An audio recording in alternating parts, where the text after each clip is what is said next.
मैत्रिणींनो, माझ्या चॅनलमध्ये तुमचे स्वागत करते.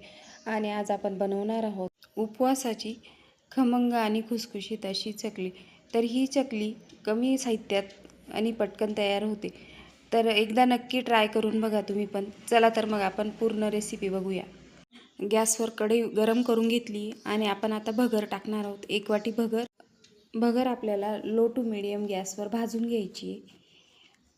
रेसिपीज तुम्हाला आवडत असतील तर चॅनलला सबस्क्राईब करा, बेल आयकॉन प्रेस करून ऑलवर क्लिक करा. त्यावर तुमच्यापर्यंत लगेच पोहोचेल. आणि एक लाईक जरूर करा. छान भाजली गेली आहे ती आपण आता दुसऱ्या भांड्यात काढून घेऊ.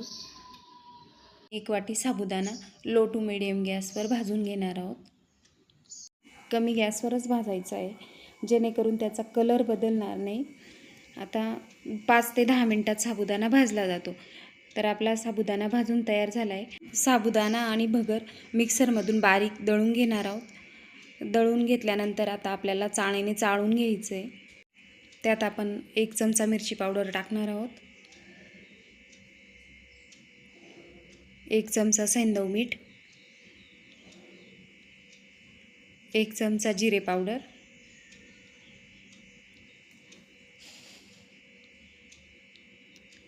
आणि त्यात आपण आता 2 चमचे कडकडीत तेलाचं मोहन टाकणार आहोत.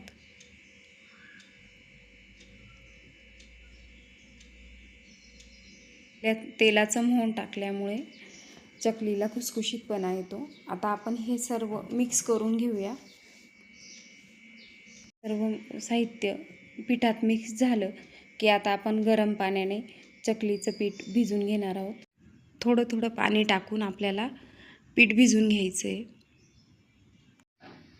घट्टसर असा गोळा तयार करून घ्यायचा आहे.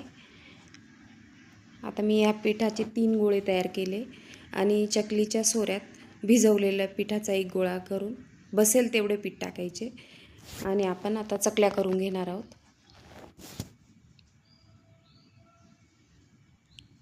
आता 1 प्लेटमध्ये आपण चकल्या करून घेऊया.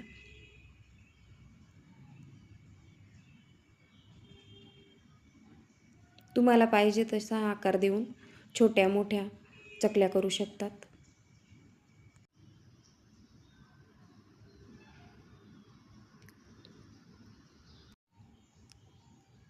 चकलीचं पीठ जास्त घट्ट पण करायचं नाही आणि पातळ पण नाही, जेणेकरून आपल्याला घट्ट झाले तर प्रेस करायला त्रास होईल आणि पातळ झाले तर ती चकलीचा आकार व्यवस्थित येणार नाही. असंच एक एक करून आपण सर्व चकल्या तयार करून घेतल्या आहेत. आता आपण गॅसवर कढई ठेवून त्याच्यात तेल गरम करून घेतले. तेल सुरुवातीला चांगले गरम झाले की त्यात आपण चमचा किंवा अशा स्पॅच्युलाच्या सहाय्याने एक एक चकली टाकून घेणार आहोत. ही पहिली टाकलेली चकली आपण अर्धा मिनिट राहू देऊ.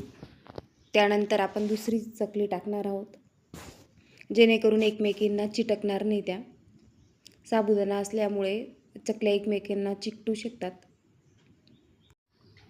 साधारणतः अर्धा मिनिट झाला आहे. आता आपण दुसरी चकली टाकून घेणार आहोत. अशाच करून आपल्याला सर्व चकल्या तळून घ्यायच्या आहेत.